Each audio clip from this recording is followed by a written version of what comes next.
안녕하십니까? 인생의 깊은 지혜와 울림이 있는 이야기를 나누는 시간입니다.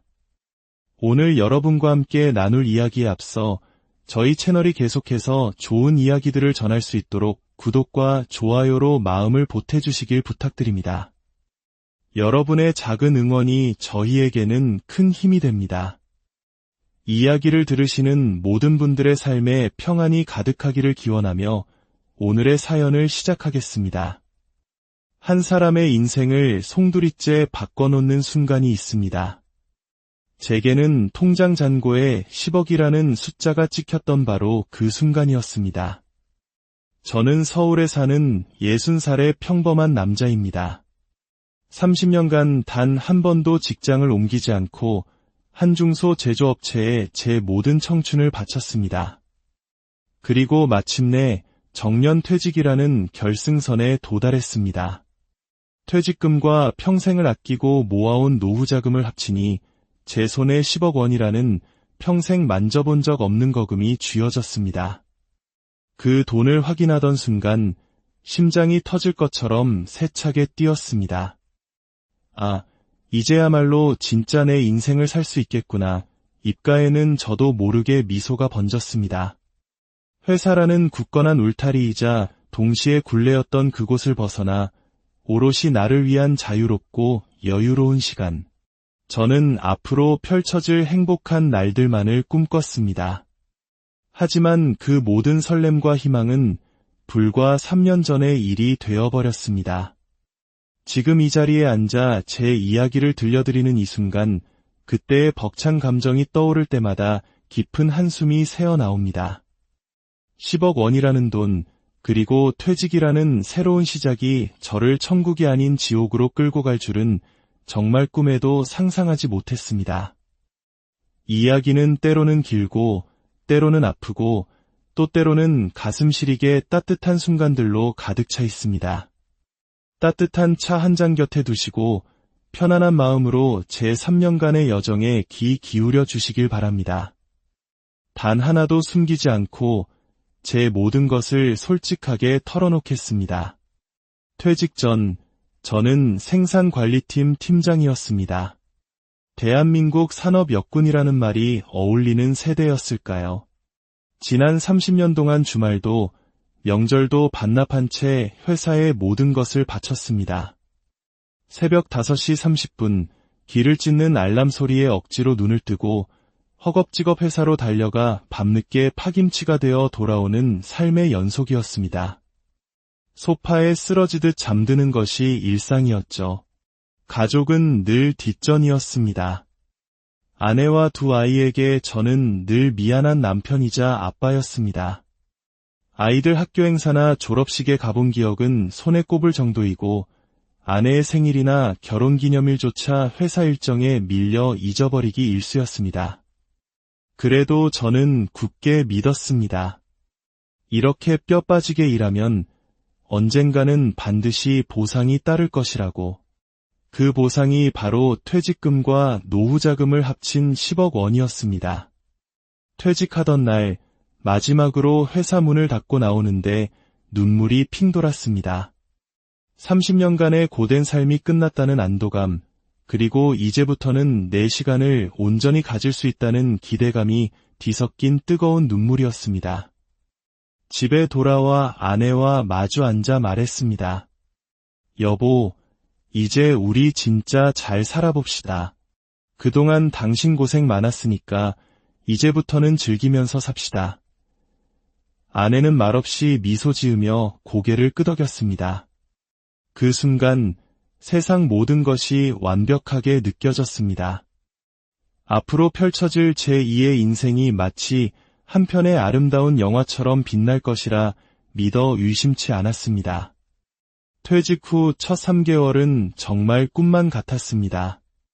그동안 일에 쫓겨 하지 못했던 소소한 일상을 하나씩 채워나갔습니다. 아침에 알람 없이 눈을 뜨고 느긋하게 커피를 내리며 신문을 읽는 자유. 점심을 먹고 나면 동네 공원을 산책하거나 수십 년 만에 만난 친구들과 소주 한 잔 기울이며 빛바랜 추억을 이야기하는 즐거움. 주말에는 아내와 함께 경기도 양평의 한적한 카페를 찾아갔습니다. 창밖으로 펼쳐진 눈밭을 바라보며 따뜻한 라떼를 마시던 그 순간, 아, 이게 바로 행복이구나 싶었습니다. 젊었을 때 즐겼던 낚시도 다시 시작했습니다. 집 근처 저수지에 홀로 낚싯대를 들이우고 찌에 미동도 없는 수면을 멍하니 바라보는 물멍의 시간은 그 어떤 것과도 바꿀 수 없는 평온을 주었습니다. 동네 도서관에서 역사소설부터 자기계발서까지 회사 다닐 때는 엄두도 내지 못했던 책들을 읽으며 새로운 세상을 만나는 기분도 느꼈습니다. 아내와의 시간도 훨씬 많아졌습니다. 평일 대낮에 함께 마트에 가서 장을 보고 집에서 같이 김치를 담가 이웃과 나누는 소소한 일상들이 그렇게 소중할 수가 없었습니다. 아내가 당신이 이렇게 여유로운 모습은 처음 봐라며 환하게 웃던 모습이 아직도 눈에 선합니다. 그때만 해도 저는 퇴직이 내 인생 최고의 결정이라고 확신했습니다. 그러다 문득 한 가지 생각이 머리를 스쳤습니다.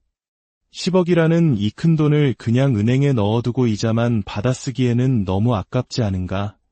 60이라는 나이, 아직 한창이라고 생각했습니다. 앞으로 20년, 30년은 더 살 텐데 이 돈을 잘 굴려서 더 풍요로운 노후를 만들고 싶다는 욕심이 고개를 들기 시작했습니다. 그것이 바로 제 인생을 나락으로 떨어뜨린 첫 번째 실수의 시작이었습니다. 처음에는 조심스러웠습니다. 유튜브를 보며 주식 투자 공부를 시작했고 안정적인 배당주 위주로 대기업 주식 몇 개를 샀습니다.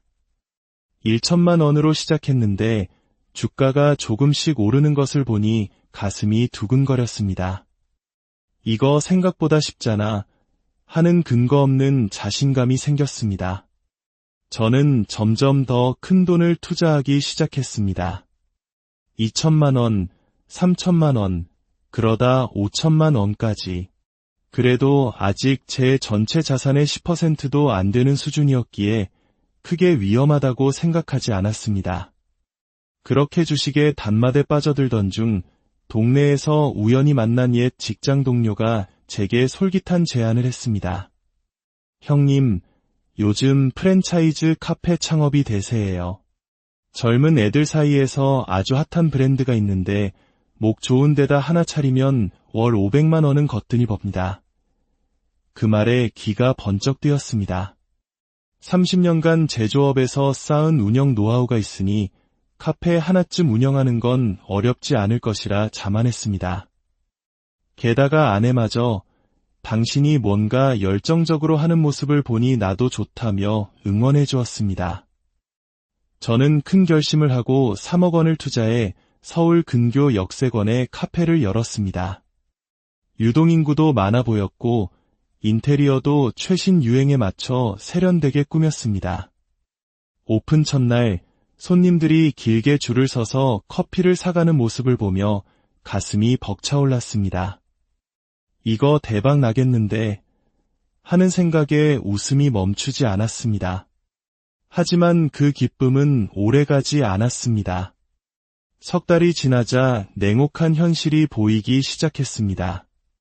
매달 나가는 임대료 500만 원, 바리스타 2명의 인건비 400만 원, 재료비와 기타 관리비를 합치니 월 고정 비용만 1천만 원에 육박했습니다. 손님은 오픈 초기에만 반짝 많았을 뿐 근처에 우후죽순처럼 경쟁 카페들이 생겨나면서 점점 줄어들었습니다.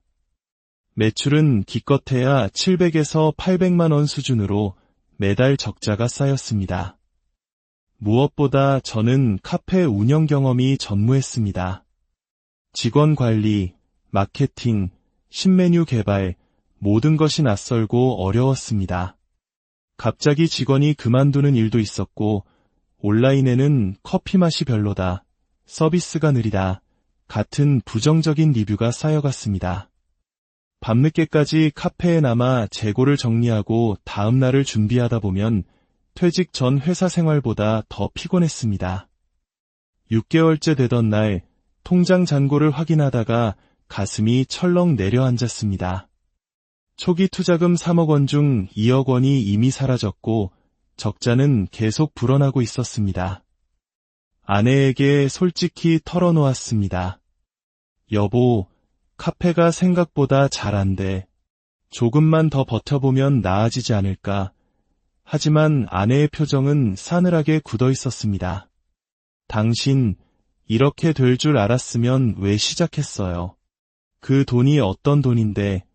아내의 실망 가득한 눈빛 앞에서 저는 아무 말도 할 수 없었습니다. 결국 카페는 1년 2개월 만에 문을 닫았습니다. 3억 원을 투자했지만 권리금도 제대로 받지 못하고 정리하니 손에 남은 것은 5천만 원 남짓, 2억 5천만 원의 뼈아픈 손실뿐이었습니다. 가게 간판을 내리던 날 참았던 눈물이 터져 나왔습니다. 꿈꿨던 여유로운 노후는 온데간데 없고 매일 통장 잔고를 확인하며 불안에 떠는 신세가 되었습니다. 카페 사업 실패 후 저는 한동안 멍한 상태로 지냈습니다. 30년간 회사에서 인정받던 내가 어쩌다 이렇게 큰 실패를 겪게 되었는지 현실을 받아들일 수 없었습니다. 아내는 저를 위로하려 했지만 그 말투에 섞인 실망과 불안이 저를 더욱 무겁게 짓눌렀습니다. 그러다 또 다른 유혹이 찾아왔습니다. 이번에는 동네 친구가 소개한 부동산 투자였습니다.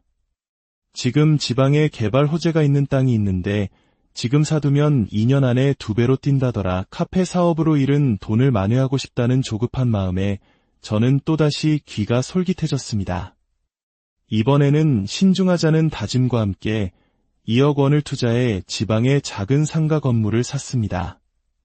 계약하던 날 부동산 중개인은 이 지역은 곧 대규모 아파트 단지가 들어설 예정이라 상가 가치가 폭등할 겁니다. 라며 자신있게 말했습니다. 저는 그 말을 굳게 믿고 계약서에 도장을 찍었습니다. 하지만 현실은 또 달랐습니다. 개발 호재는 뜬 소문에 불과했고 상가 건물은 공실률이 높아 임대료 수입이 거의 없었습니다. 한 달에 100만 원 남짓 들어오는 돈으로는 건물 관리비와 세금을 내기에도 벅찼습니다.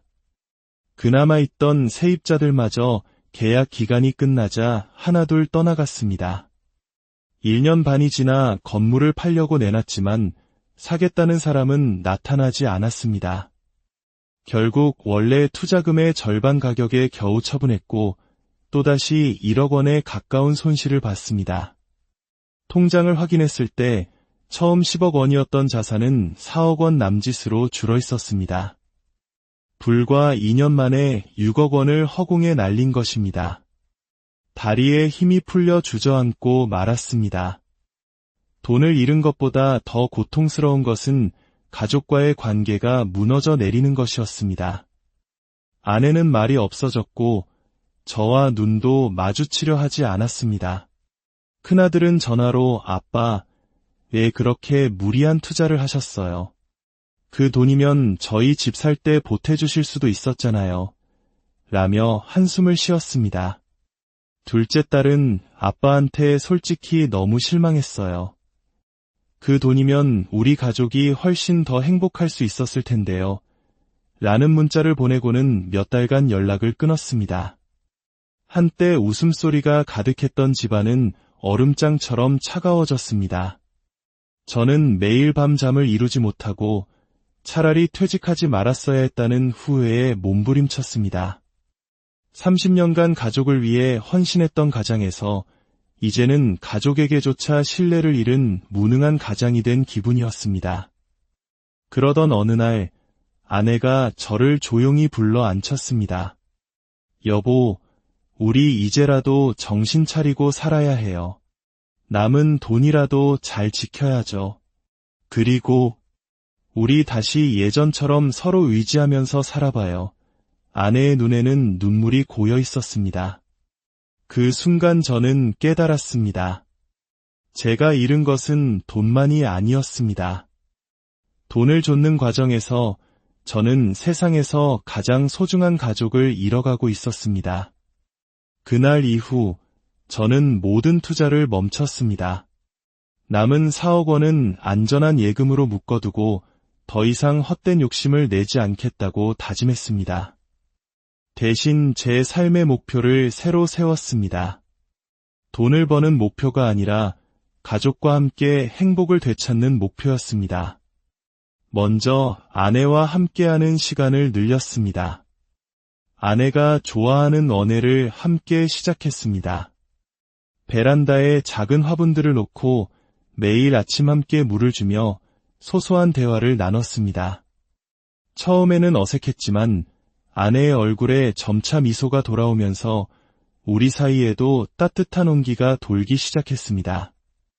아이들에게는 진심을 담아 사과 편지를 썼습니다. 아빠가 다 잘못했다.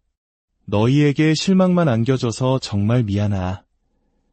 처음에는 쌀쌀맞던 아이들도 시간이 지나면서 조금씩 마음을 열어주었습니다. 둘째 딸의 생일날 직접 찾아가 케이크를 건네며 진심을 전하자 딸은 제게 이렇게 말했습니다. 아빠, 그냥 건강하게 오래오래 살아줘. 그 말에 참았던 눈물이 다시 흘렀습니다. 저는 지역 복지관에서 봉사활동도 시작했습니다. 어르신들을 위한 무료 급식 봉사, 아이들을 위한 학습 멘토링 같은 활동들이었습니다. 처음에는 그저 시간을 보내기 위해 시작했지만 누군가를 돕는다는 것이 제게 이렇게 큰 기쁨을 줄 줄은 몰랐습니다. 특히 저와 비슷한 연배의 어르신들과 이야기를 나누며 제 실패가 세상의 끝이 아니라는 것을 깨달았습니다. 사진 찍기라는 새로운 취미도 생겼습니다. 중고 카메라를 사서 동네 공원, 서울 도심의 골목 구석구석을 누비며 사진을 찍었습니다. 사진을 통해 세상을 보니 예전에는 보이지 않던 것들이 눈에 들어왔습니다. 작은 들꽃 한 송이, 골목 어귀의 고양이, 해 질녘의 붉은 노을. 그 소소한 아름다움들이 상처받은 제 마음을 조금씩 치유해 주었습니다. 그러던 중 뜻밖의 기회가 찾아왔습니다. 복지관에서 만난 한 어르신께서 운영난을 겪고 있는 아들의 작은 공장에 제 경험이 도움이 될 것 같다며 조언을 구하신 겁니다. 실패의 기억 때문에 망설였지만 아내의 격려에 용기를 내어 공장을 찾아갔습니다. 30년간의 제 경험을 살려 생산 라인을 점검하고 비용 절감 방안을 제안했습니다. 놀랍게도 몇 가지 간단한 조정만으로 공장의 효율이 눈에 띄게 좋아졌습니다. 공장 사장님은 감사의 의미로 작은 사례비를 주셨고 저는 그 돈으로 아내와 근사한 저녁 식사를 했습니다. 그날 아내가 말했습니다. 당신 아직 죽지 않았네. 아직 할 수 있는 게 많아. 아내의 그 웃음이 제게는 세상 가장 큰 힘이 되었습니다. 퇴직 후 3년이 지났습니다. 저는 10억 원이 아닌 4억 원의 자산을 가졌지만 그 어느 때보다 안정적이고 평온한 삶을 살고 있습니다. 아내와는 주말마다 근교로 짧은 여행을 다니며 소소한 행복을 쌓고 아이들과는 명절마다 모여 함께 밥을 먹으며 웃음을 나눕니다. 가끔 잃어버린 6억 원이 떠오를 때면 여전히 가슴이 아립니다. 하지만 그 쓰라린 실패가 없었다면 저는 돈보다 더 소중한 가족의 가치를 그리고 지금 이 순간의 작은 행복이 얼마나 귀한지를 결코 깨닫지 못했을 겁니다. 여러분, 혹시 저처럼 큰돈을 손에 쥐고 미래에 대한 설렘으로 가득한 순간을 맞이하게 되더라도 부디 욕심에 휩싸이지 마십시오. 그리고 무엇보다 당신 곁에 있는 가장 소중한 사람들을 절대 잊지 마십시오. 저는 10억 원을 잃고 나서야 비로소 진짜 제 인생을 시작하고 있는 기분입니다. 긴 이야기 들어주셔서 안녕하십니까? 인생의 깊은 지혜와 울림이 있는 이야기를 나누는 시간입니다. 오늘 여러분과 함께 나눌 이야기에 앞서 저희 채널이 계속해서 좋은 이야기들을 전할 수 있도록 구독과 좋아요로 마음을 보태주시길 부탁드립니다. 여러분의 작은 응원이 저희에게는 큰 힘이 됩니다. 이야기를 들으시는 모든 분들의 삶에 평안이 가득하기를 기원하며 오늘의 사연을 시작하겠습니다. 한 사람의 인생을 송두리째 바꿔놓는 순간이 있습니다. 제게는 통장 잔고에 10억이라는 숫자가 찍혔던 바로 그 순간이었습니다. 저는 서울에 사는 60살의 평범한 남자입니다. 30년간 단 한 번도 직장을 옮기지 않고 한 중소 제조업체에 제 모든 청춘을 바쳤습니다. 그리고 마침내 정년퇴직이라는 결승선에 도달했습니다.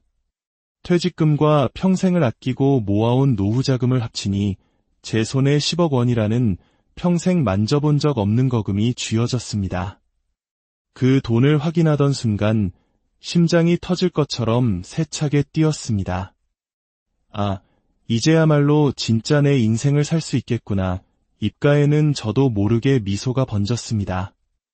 회사라는 굳건한 울타리이자 동시에 굴레였던 그곳을 벗어나 오롯이 나를 위한 자유롭고 여유로운 시간. 저는 앞으로 펼쳐질 행복한 날들만을 꿈꿨습니다.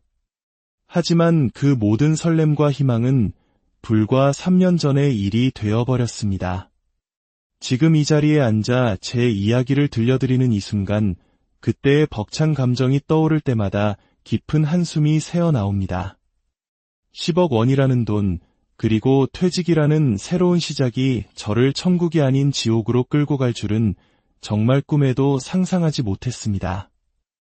이야기는 때로는 길고, 때로는 아프고, 또 때로는 가슴 시리게 따뜻한 순간들로 가득 차 있습니다. 따뜻한 차 한 잔 곁에 두시고 편안한 마음으로 제 3년간의 여정에 귀 기울여 주시길 바랍니다. 단 하나도 숨기지 않고 제 모든 것을 솔직하게 털어놓겠습니다. 퇴직 전 저는 생산관리팀 팀장이었습니다. 대한민국 산업역군이라는 말이 어울리는 세대였을까요? 지난 30년 동안 주말도 명절도 반납한 채 회사의 모든 것을 바쳤습니다.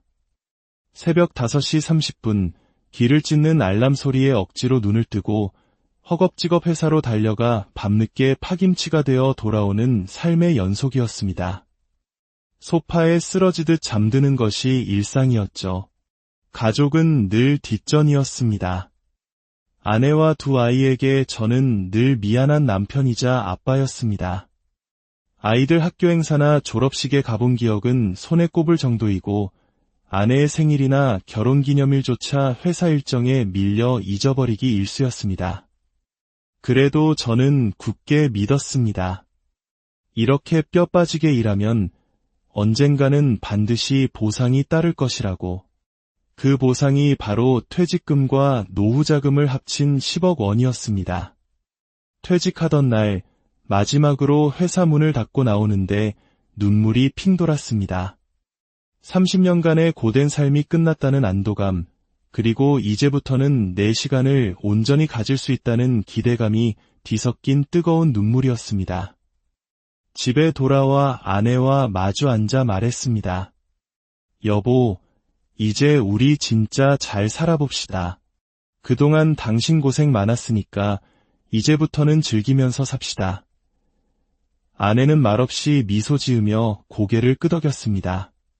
그 순간 세상 모든 것이 완벽하게 느껴졌습니다.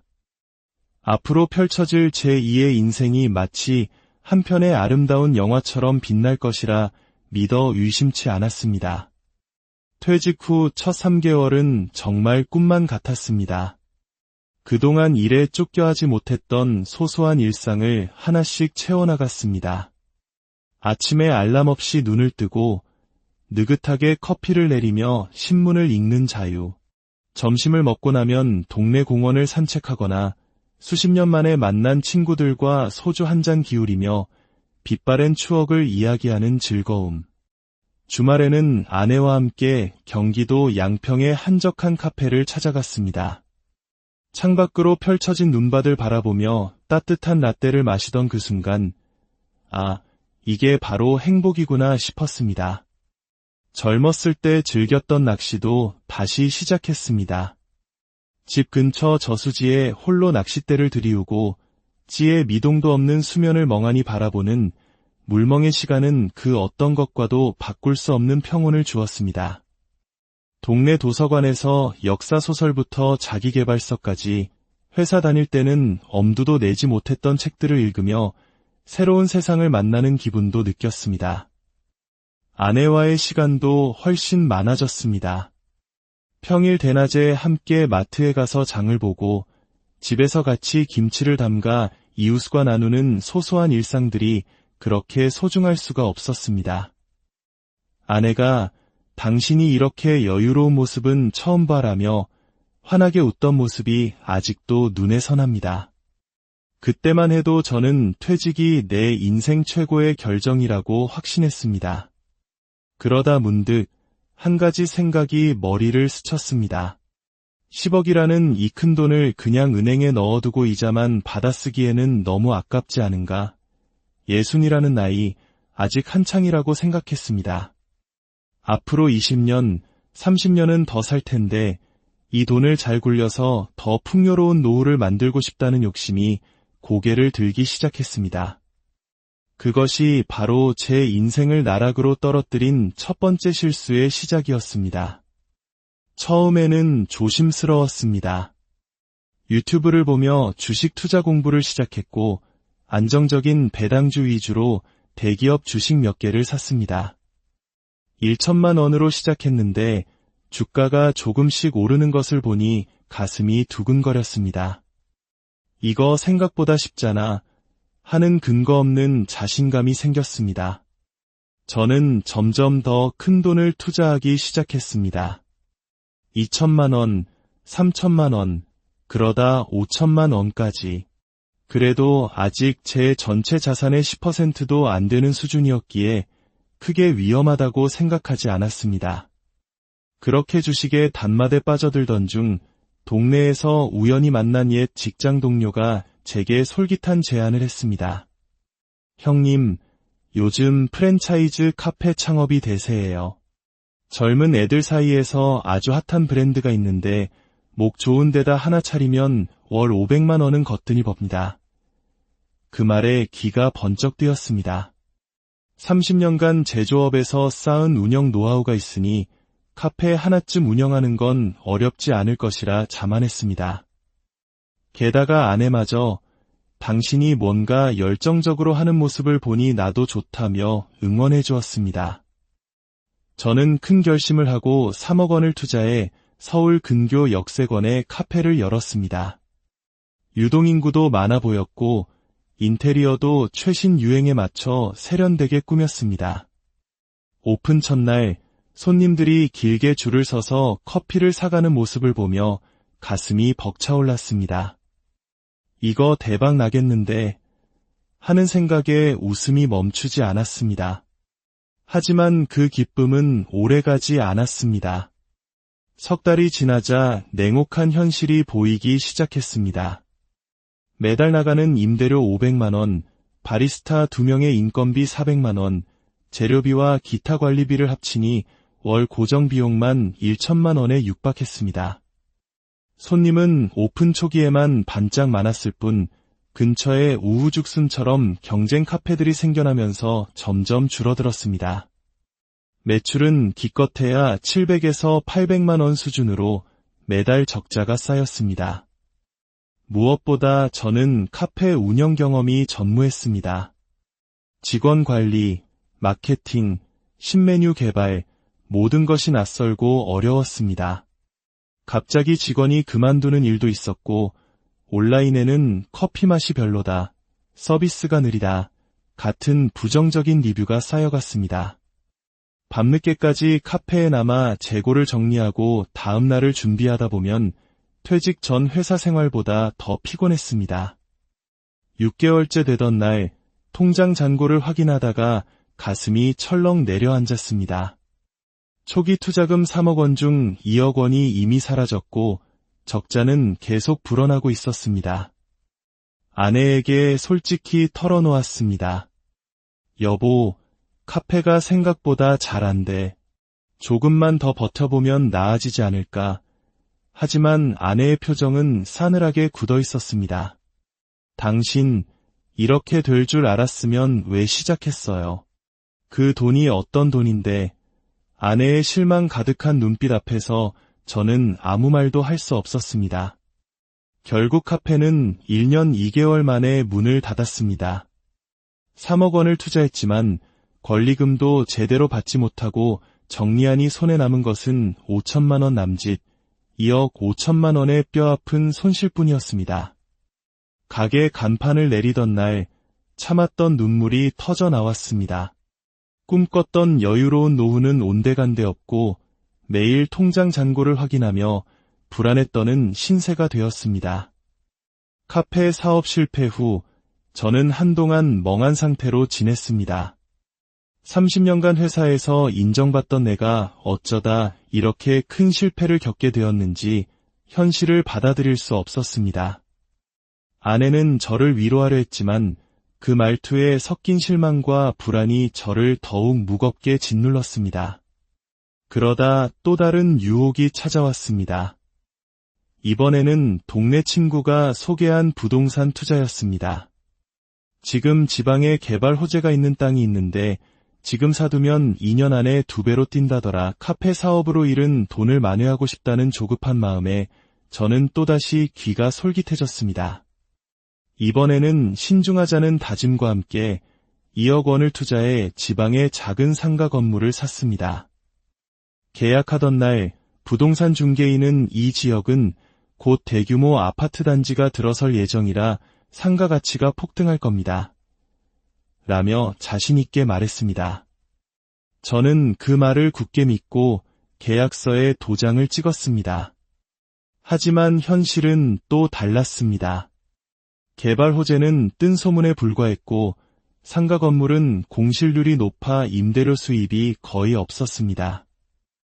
한 달에 100만 원 남짓 들어오는 돈으로는 건물 관리비와 세금을 내기에도 벅찼습니다. 그나마 있던 세입자들마저 계약 기간이 끝나자 하나둘 떠나갔습니다. 1년 반이 지나 건물을 팔려고 내놨지만 사겠다는 사람은 나타나지 않았습니다. 결국 원래 투자금의 절반 가격에 겨우 처분했고 또다시 1억 원에 가까운 손실을 봤습니다. 통장을 확인했을 때 처음 10억 원이었던 자산은 4억 원 남짓으로 줄어 있었습니다. 불과 2년 만에 6억 원을 허공에 날린 것입니다. 다리에 힘이 풀려 주저앉고 말았습니다. 돈을 잃은 것보다 더 고통스러운 것은 가족과의 관계가 무너져 내리는 것이었습니다. 아내는 말이 없어졌고 저와 눈도 마주치려 하지 않았습니다. 큰아들은 전화로 아빠, 왜 그렇게 무리한 투자를 하셨어요? 그 돈이면 저희 집 살 때 보태주실 수도 있었잖아요. 라며 한숨을 쉬었습니다. 둘째 딸은 아빠한테 솔직히 너무 실망했어요. 그 돈이면 우리 가족이 훨씬 더 행복할 수 있었을 텐데요. 라는 문자를 보내고는 몇 달간 연락을 끊었습니다. 한때 웃음소리가 가득했던 집안은 얼음장처럼 차가워졌습니다. 저는 매일 밤 잠을 이루지 못하고 차라리 퇴직하지 말았어야 했다는 후회에 몸부림쳤습니다. 30년간 가족을 위해 헌신했던 가장에서 이제는 가족에게조차 신뢰를 잃은 무능한 가장이 된 기분이었습니다. 그러던 어느 날 아내가 저를 조용히 불러 앉혔습니다. 여보, 우리 이제라도 정신 차리고 살아야 해요. 남은 돈이라도 잘 지켜야죠. 그리고 우리 다시 예전처럼 서로 의지하면서 살아봐요. 아내의 눈에는 눈물이 고여 있었습니다. 그 순간 저는 깨달았습니다. 제가 잃은 것은 돈만이 아니었습니다. 돈을 좇는 과정에서 저는 세상에서 가장 소중한 가족을 잃어가고 있었습니다. 그날 이후 저는 모든 투자를 멈췄습니다. 남은 4억 원은 안전한 예금으로 묶어두고 더 이상 헛된 욕심을 내지 않겠다고 다짐했습니다. 대신 제 삶의 목표를 새로 세웠습니다. 돈을 버는 목표가 아니라 가족과 함께 행복을 되찾는 목표였습니다. 먼저 아내와 함께하는 시간을 늘렸습니다. 아내가 좋아하는 언해를 함께 시작했습니다. 베란다에 작은 화분들을 놓고 매일 아침 함께 물을 주며 소소한 대화를 나눴습니다. 처음에는 어색했지만 아내의 얼굴에 점차 미소가 돌아오면서 우리 사이에도 따뜻한 온기가 돌기 시작했습니다. 아이들에게는 진심을 담아 사과 편지를 썼습니다. 아빠가 다 잘못했다. 너희에게 실망만 안겨줘서 정말 미안하. 처음에는 쌀쌀맞던 아이들도 시간이 지나면서 조금씩 마음을 열어주었습니다. 둘째 딸의 생일날 직접 찾아가 케이크를 건네며 진심을 전하자 딸은 제게 이렇게 말했습니다. 아빠, 그냥 건강하게 오래오래 살아줘. 그 말에 참았던 눈물이 다시 흘렀습니다. 저는 지역 복지관에서 봉사활동도 시작했습니다. 어르신들을 위한 무료 급식 봉사, 아이들을 위한 학습 멘토링 같은 활동들이었습니다. 처음에는 그저 시간을 보내기 위해 시작했지만 누군가를 돕는다는 것이 제게 이렇게 큰 기쁨을 줄 줄은 몰랐습니다. 특히 저와 비슷한 연배의 어르신들과 이야기를 나누며 제 실패가 세상의 끝이 아니라는 것을 깨달았습니다. 사진 찍기라는 새로운 취미도 생겼습니다. 중고 카메라를 사서 동네 공원, 서울 도심의 골목 구석구석을 누비며 사진을 찍었습니다.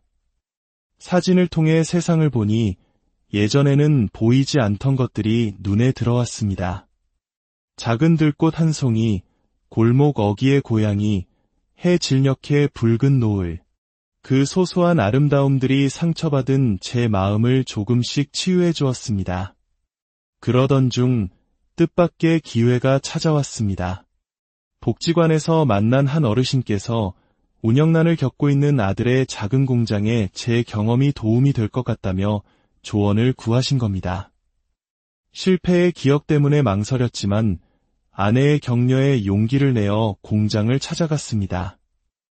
30년간의 제 경험을 살려 생산 라인을 점검하고 비용 절감 방안을 제안했습니다.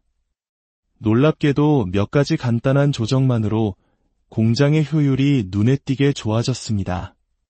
공장 사장님은 감사의 의미로 작은 사례비를 주셨고 저는 그 돈으로 아내와 근사한 저녁 식사를 했습니다. 그날 아내가 말했습니다. 당신 아직 죽지 않았네. 아직 할 수 있는 게 많아. 아내의 그 웃음이 제게는 세상 가장 큰 힘이 되었습니다. 퇴직 후 3년이 지났습니다. 저는 10억 원이 아닌 4억 원의 자산을 가졌지만 그 어느 때보다 안정적이고 평온한 삶을 살고 있습니다. 아내와는 주말마다 근교로 짧은 여행을 다니며 소소한 행복을 쌓고 아이들과는 명절마다 모여 함께 밥을 먹으며 웃음을 나눕니다. 가끔 잃어버린 6억 원이 떠오를 때면 여전히 가슴이 아립니다. 하지만 그 쓰라린 실패가 없었다면 저는 돈보다 더 소중한 가족의 가치를 그리고 지금 이 순간의 작은 행복이 얼마나 귀한지를 결코 깨닫지 못했을 겁니다. 여러분, 혹시 저처럼 큰 돈을 손에 쥐고 미래에 대한 설렘으로 가득한 순간을 맞이하게 되더라도 부디 욕심에 휩싸이지 마십시오. 그리고 무엇보다 당신 곁에 있는 가장 소중한 사람들을 절대 잊지 마십시오. 저는 10억 원을 잃고 나서야 비로소 진짜 제 인생을 시작하고 있는 기분입니다. 긴 이야기 들어주셔서 안녕하십니까? 인생의 깊은 지혜와 울림이 있는 이야기를 나누는 시간입니다. 오늘 여러분과 함께 나눌 이야기에 앞서 저희 채널이 계속해서 좋은 이야기들을 전할 수 있도록 구독과 좋아요로 마음을 보태주시길 부탁드립니다. 여러분의 작은 응원이 저희에게는 큰 힘이 됩니다. 이야기를 들으시는 모든 분들의 삶에 평안이 가득하기를 기원하며 오늘의 사연을 시작하겠습니다. 한 사람의 인생을 송두리째 바꿔놓는 순간이 있습니다. 제게는 통장 잔고에 10억이라는 숫자가 찍혔던 바로 그 순간이었습니다. 저는 서울에 사는 60살의 평범한 남자입니다. 30년간 단 한 번도 직장을 옮기지 않고 한중소 제조업체에 제 모든 청춘을 바쳤습니다. 그리고 마침내 정년퇴직이라는 결승선에 도달했습니다. 퇴직금과 평생을 아끼고 모아온 노후자금을 합치니 제 손에 10억 원이라는 평생 만져본 적 없는 거금이 쥐어졌습니다. 그 돈을 확인하던 순간 심장이 터질 것처럼 세차게 뛰었습니다. 아, 이제야말로 진짜 내 인생을 살 수 있겠구나. 입가에는 저도 모르게 미소가 번졌습니다. 회사라는 굳건한 울타리이자 동시에 굴레였던 그곳을 벗어나 오롯이 나를 위한 자유롭고 여유로운 시간. 저는 앞으로 펼쳐질 행복한 날들만을 꿈꿨습니다. 하지만 그 모든 설렘과 희망은 불과 3년 전의 일이 되어버렸습니다. 지금 이 자리에 앉아 제 이야기를 들려드리는 이 순간, 그때의 벅찬 감정이 떠오를 때마다 깊은 한숨이 새어나옵니다. 10억 원이라는 돈, 그리고 퇴직이라는 새로운 시작이 저를 천국이 아닌 지옥으로 끌고 갈 줄은 정말 꿈에도 상상하지 못했습니다. 이야기는 때로는 길고, 때로는 아프고, 또 때로는 가슴 시리게 따뜻한 순간들로 가득 차 있습니다. 따뜻한 차 한 잔 곁에 두시고 편안한 마음으로 제 3년간의 여정에 귀 기울여 주시길 바랍니다. 단 하나도 숨기지 않고 제 모든 것을 솔직하게 털어놓겠습니다. 퇴직 전 저는 생산관리팀 팀장이었습니다. 대한민국 산업역군이라는 말이 어울리는 세대였을까요? 지난 30년 동안 주말도 명절도 반납한 채 회사의 모든 것을 바쳤습니다. 새벽 5시 30분 길을 찢는 알람 소리에 억지로 눈을 뜨고 허겁지겁 회사로 달려가 밤늦게 파김치가 되어 돌아오는 삶의 연속이었습니다. 소파에 쓰러지듯 잠드는 것이 일상이었죠. 가족은 늘 뒷전이었습니다. 아내와 두 아이에게 저는 늘 미안한 남편이자 아빠였습니다. 아이들 학교 행사나 졸업식에 가본 기억은 손에 꼽을 정도이고 아내의 생일이나 결혼기념일조차 회사 일정에 밀려 잊어버리기 일쑤였습니다. 그래도 저는 굳게 믿었습니다. 이렇게 뼈 빠지게 일하면 언젠가는 반드시 보상이 따를 것이라고. 그 보상이 바로 퇴직금과 노후자금을 합친 10억 원이었습니다. 퇴직하던 날 마지막으로 회사 문을 닫고 나오는데 눈물이 핑 돌았습니다. 30년간의 고된 삶이 끝났다는 안도감, 그리고 이제부터는 내 시간을 온전히 가질 수 있다는 기대감이 뒤섞인 뜨거운 눈물이었습니다. 집에 돌아와 아내와 마주 앉아 말했습니다. 여보, 이제 우리 진짜 잘 살아봅시다. 그동안 당신 고생 많았으니까 이제부터는 즐기면서 삽시다. 아내는 말없이 미소 지으며 고개를 끄덕였습니다. 그 순간 세상 모든 것이 완벽하게 느껴졌습니다. 앞으로 펼쳐질 제2의 인생이 마치 한 편의 아름다운 영화처럼 빛날 것이라 믿어 의심치 않았습니다. 퇴직 후 첫 3개월은 정말 꿈만 같았습니다. 그동안 일에 쫓겨 하지 못했던 소소한 일상을 하나씩 채워나갔습니다. 아침에 알람 없이 눈을 뜨고 느긋하게 커피를 내리며 신문을 읽는 자유. 점심을 먹고 나면 동네 공원을 산책하거나 수십 년 만에 만난 친구들과 소주 한 잔 기울이며 빛바랜 추억을 이야기하는 즐거움. 주말에는 아내와 함께 경기도 양평의 한적한 카페를 찾아갔습니다. 창밖으로 펼쳐진 눈밭을 바라보며 따뜻한 라떼를 마시던 그 순간, 아, 이게 바로 행복이구나 싶었습니다. 젊었을 때 즐겼던 낚시도 다시 시작했습니다. 집 근처 저수지에 홀로 낚싯대를 들이우고 찌에 미동도 없는 수면을 멍하니 바라보는 물멍의 시간은 그 어떤 것과도 바꿀 수 없는 평온을 주었습니다.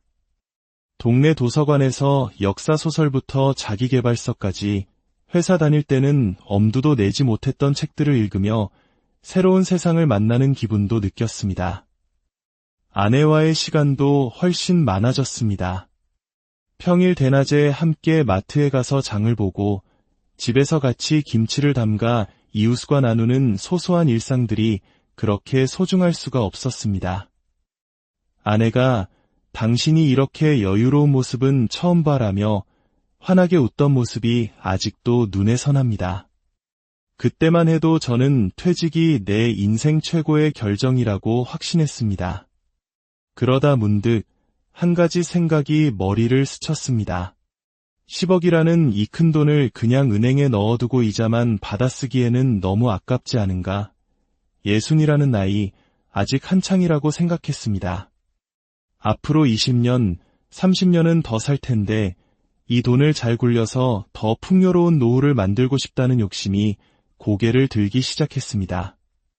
그것이 바로 제 인생을 나락으로 떨어뜨린 첫 번째 실수의 시작이었습니다. 처음에는 조심스러웠습니다. 유튜브를 보며 주식 투자 공부를 시작했고 안정적인 배당주 위주로 대기업 주식 몇 개를 샀습니다.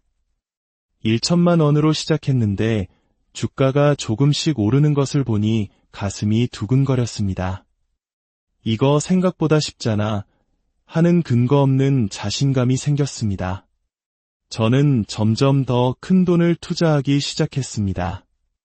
2천만 원, 3천만 원, 그러다 5천만 원까지. 그래도 아직 제 전체 자산의 10%도 안 되는 수준이었기에 크게 위험하다고 생각하지 않았습니다. 그렇게 주식에 단맛에 빠져들던 중 동네에서 우연히 만난 옛 직장 동료가 제게 솔깃한 제안을 했습니다. 형님, 요즘 프랜차이즈 카페 창업이 대세예요. 젊은 애들 사이에서 아주 핫한 브랜드가 있는데 목 좋은 데다 하나 차리면 월 500만 원은 거뜬히 법니다. 그 말에 귀가 번쩍 뜨였습니다. 30년간 제조업에서 쌓은 운영 노하우가 있으니 카페 하나쯤 운영하는 건 어렵지 않을 것이라 자만했습니다. 게다가 아내마저 당신이 뭔가 열정적으로 하는 모습을 보니 나도 좋다며 응원해 주었습니다. 저는 큰 결심을 하고 3억 원을 투자해 서울 근교 역세권에 카페를 열었습니다. 유동인구도 많아 보였고 인테리어도 최신 유행에 맞춰 세련되게 꾸몄습니다. 오픈 첫날 손님들이 길게 줄을 서서 커피를 사가는 모습을 보며 가슴이 벅차올랐습니다. 이거 대박 나겠는데 하는 생각에 웃음이 멈추지 않았습니다. 하지만 그 기쁨은 오래가지 않았습니다. 석 달이 지나자 냉혹한 현실이 보이기 시작했습니다. 매달 나가는 임대료 500만 원, 바리스타 2명의 인건비 400만 원, 재료비와 기타 관리비를 합치니 월 고정 비용만 1천만 원에 육박했습니다. 손님은 오픈 초기에만 반짝 많았을 뿐 근처에 우후죽순처럼 경쟁 카페들이 생겨나면서 점점 줄어들었습니다. 매출은 기껏해야 700에서 800만 원 수준으로 매달 적자가 쌓였습니다. 무엇보다 저는 카페 운영 경험이 전무했습니다. 직원 관리, 마케팅, 신메뉴 개발, 모든 것이 낯설고 어려웠습니다. 갑자기 직원이 그만두는 일도 있었고 온라인에는 커피 맛이 별로다, 서비스가 느리다 같은 부정적인 리뷰가 쌓여갔습니다. 밤늦게까지 카페에 남아 재고를 정리하고 다음 날을 준비하다 보면 퇴직 전 회사 생활보다 더 피곤했습니다. 6개월째 되던 날 통장 잔고를 확인하다가 가슴이 철렁 내려앉았습니다. 초기 투자금 3억 원 중 2억 원이 이미 사라졌고 적자는 계속 불어나고 있었습니다. 아내에게 솔직히 털어놓았습니다. 여보, 카페가 생각보다 잘 안 돼. 조금만 더 버텨보면 나아지지 않을까. 하지만 아내의 표정은 싸늘하게 굳어 있었습니다. 당신, 이렇게 될 줄 알았으면 왜 시작했어요? 그 돈이 어떤 돈인데. 아내의 실망 가득한 눈빛 앞에서 저는 아무 말도 할 수 없었습니다. 결국 카페는 1년 2개월 만에 문을 닫았습니다. 3억 원을 투자했지만 권리금도 제대로 받지 못하고 정리하니 손에 남은 것은 5천만 원 남짓, 2억 5천만 원의 뼈아픈 손실뿐이었습니다. 가게 간판을 내리던 날 참았던 눈물이 터져 나왔습니다. 꿈꿨던 여유로운 노후는 온데간데 없고 매일 통장 잔고를 확인하며 불안에 떠는 신세가 되었습니다. 카페 사업 실패 후 저는 한동안 멍한 상태로 지냈습니다. 30년간 회사에서 인정받던 내가 어쩌다 이렇게 큰 실패를 겪게 되었는지 현실을 받아들일 수 없었습니다. 아내는 저를 위로하려 했지만 그 말투에 섞인 실망과 불안이 저를 더욱 무겁게 짓눌렀습니다. 그러다 또 다른 유혹이 찾아왔습니다. 이번에는 동네 친구가 소개한 부동산 투자였습니다. 지금 지방에 개발 호재가 있는 땅이 있는데 지금 사두면 2년 안에 2배로 뛴다더라. 카페 사업으로 잃은 돈을 만회하고 싶다는 조급한 마음에 저는 또다시 귀가 솔깃해졌습니다. 이번에는 신중하자는 다짐과 함께 2억 원을 투자해 지방의 작은 상가 건물을 샀습니다. 계약하던 날 부동산 중개인은 이 지역은 곧 대규모 아파트 단지가 들어설 예정이라 상가 가치가 폭등할 겁니다. 라며 자신있게 말했습니다. 저는 그 말을 굳게 믿고 계약서에 도장을 찍었습니다. 하지만 현실은 또 달랐습니다. 개발 호재는 뜬 소문에 불과했고 상가 건물은 공실률이 높아 임대료 수입이 거의 없었습니다. 한 달에 100만 원 남짓 들어오는 돈으로는 건물 관리비와 세금을 내기에도 벅찼습니다. 그나마 있던 세입자들마저 계약 기간이 끝나자 하나둘 떠나갔습니다. 1년 반이 지나 건물을 팔려고 내놨지만 사겠다는 사람은 나타나지 않았습니다.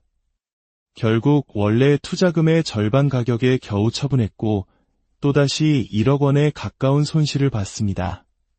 통장을 확인했을 때 처음 10억 원이었던 자산은 4억 원 남짓으로 줄어 있었습니다. 불과 2년 만에 6억 원을 허공에 날린 것입니다. 다리에 힘이 풀려 주저앉고 말았습니다. 돈을 잃은 것보다 더 고통스러운 것은 가족과의 관계가 무너져 내리는 것이었습니다. 아내는 말이 없어졌고 저와 눈도 마주치려 하지 않았습니다. 큰아들은 전화로 아빠, 왜 그렇게 무리한 투자를 하셨어요? 그 돈이면 저희 집 살 때 보태주실 수도 있었잖아요. 라며 한숨을 쉬었습니다. 둘째 딸은 아빠한테 솔직히 너무 실망했어요. 그 돈이면 우리 가족이 훨씬 더 행복할 수 있었을 텐데요. 라는 문자를 보내고는 몇 달간 연락을 끊었습니다. 한때 웃음소리가 가득했던 집안은 얼음장처럼 차가워졌습니다. 저는 매일 밤 잠을 이루지 못하고 차라리 퇴직하지 말았어야 했다는 후회에 몸부림쳤습니다.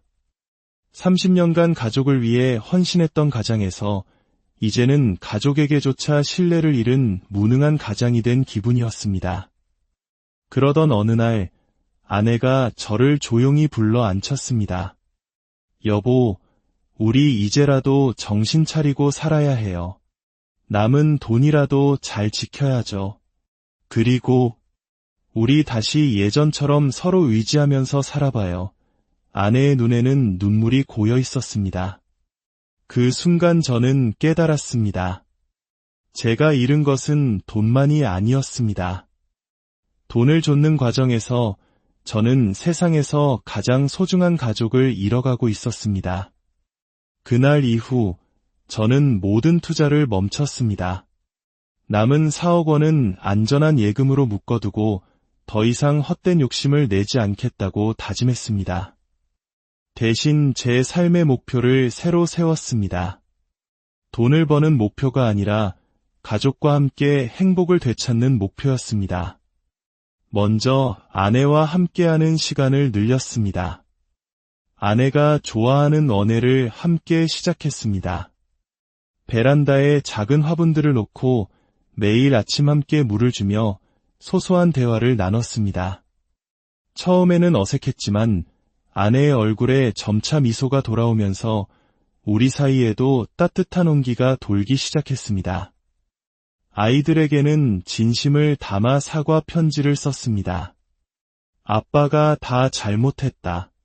너희에게 실망만 안겨줘서 정말 미안하. 처음에는 쌀쌀맞던 아이들도 시간이 지나면서 조금씩 마음을 열어주었습니다. 둘째 딸의 생일날 직접 찾아가 케이크를 건네며 진심을 전하자 딸은 제게 이렇게 말했습니다. 아빠, 그냥 건강하게 오래오래 살아줘. 그 말에 참았던 눈물이 다시 흘렀습니다. 저는 지역 복지관에서 봉사활동도 시작했습니다. 어르신들을 위한 무료 급식 봉사, 아이들을 위한 학습 멘토링 같은 활동들이었습니다. 처음에는 그저 시간을 보내기 위해 시작했지만 누군가를 돕는다는 것이 제게 이렇게 큰 기쁨을 줄 줄은 몰랐습니다. 특히 저와 비슷한 연배의 어르신들과 이야기를 나누며 제 실패가 세상의 끝이 아니라는 것을 깨달았습니다. 사진 찍기라는 새로운 취미도 생겼습니다. 중고 카메라를 사서 동네 공원, 서울 도심의 골목 구석구석을 누비며 사진을 찍었습니다. 사진을 통해 세상을 보니 예전에는 보이지 않던 것들이 눈에 들어왔습니다. 작은 들꽃 한 송이, 골목 어귀의 고양이, 해 질녘의 붉은 노을. 그 소소한 아름다움들이 상처받은 제 마음을 조금씩 치유해 주었습니다. 그러던 중 뜻밖의 기회가 찾아왔습니다. 복지관에서 만난 한 어르신께서 운영난을 겪고 있는 아들의 작은 공장에 제 경험이 도움이 될 것 같다며 조언을 구하신 겁니다. 실패의 기억 때문에 망설였지만 아내의 격려에 용기를 내어 공장을 찾아갔습니다. 30년간의 제 경험을 살려 생산 라인을 점검하고 비용 절감 방안을 제안했습니다. 놀랍게도 몇 가지 간단한 조정만으로 공장의 효율이 눈에 띄게 좋아졌습니다. 공장 사장님은 감사의 의미로 작은 사례비를 주셨고 저는 그 돈으로 아내와 근사한 저녁 식사를 했습니다. 그날 아내가 말했습니다. 당신 아직 죽지 않았네. 아직 할 수 있는 게 많아. 아내의 그 웃음이 제게는 세상 가장 큰 힘이 되었습니다. 퇴직 후 3년이 지났습니다. 저는 10억 원이 아닌 4억 원의 자산을 가졌지만 그 어느 때보다 안정적이고 평온한 삶을 살고 있습니다. 아내와는 주말마다 근교로 짧은 여행을 다니며 소소한 행복을 쌓고 아이들과는 명절마다 모여 함께 밥을 먹으며 웃음을 나눕니다. 가끔 잃어버린 6억 원이 떠오를 때면 여전히 가슴이 아립니다. 하지만 그 쓰라린 실패가 없었다면 저는 돈보다 더 소중한 가족의 가치를 그리고 지금 이 순간의 작은 행복이 얼마나 귀한지를 결코 깨닫지 못했을 겁니다. 여러분, 혹시 저처럼 큰 돈을 손에 쥐고 미래에 대한 설렘으로 가득한 순간을 맞이하게 되더라도 부디 욕심에 휩싸이지 마십시오. 그리고 무엇보다 당신 곁에 있는 가장 소중한 사람들을 절대 잊지 마십시오. 저는 10억 원을 잃고 나서야 비로소 진짜 제 인생을 시작하고 있는 기분입니다. 긴 이야기 들어주셔서 안녕하십니까? 인생의 깊은 지혜와 울림이 있는 이야기를 나누는 시간입니다. 오늘 여러분과 함께 나눌 이야기에 앞서 저희 채널이 계속해서 좋은 이야기들을 전할 수 있도록 구독과 좋아요로 마음을 보태주시길 부탁드립니다. 여러분의 작은 응원이 저희에게는 큰 힘이 됩니다. 이야기를 들으시는 모든 분들의 삶에 평안이 가득하기를 기원하며 오늘의 사연을 시작하겠습니다. 한 사람의 인생을 송두리째 바꿔놓는 순간이 있습니다. 제게는 통장 잔고에 10억이라는 숫자가 찍혔던 바로 그 순간이었습니다. 저는 서울에 사는 60살의 평범한 남자입니다. 30년간 단 한 번도 직장을 옮기지 않고 한중소 제조업체에 제 모든 청춘을 바쳤습니다. 그리고 마침내 정년 퇴직이라는 결승선에 도달했습니다. 퇴직금과 평생을 아끼고 모아온 노후 자금을 합치니 제 손에 10억 원이라는 평생 만져본 적 없는 거금이 쥐어졌습니다. 그 돈을 확인하던 순간 심장이 터질 것처럼 세차게 뛰었습니다. 아, 이제야말로 진짜 내 인생을 살 수 있겠구나. 입가에는 저도 모르게 미소가 번졌습니다. 회사라는 굳건한 울타리이자 동시에 굴레였던 그곳을 벗어나 오롯이 나를 위한 자유롭고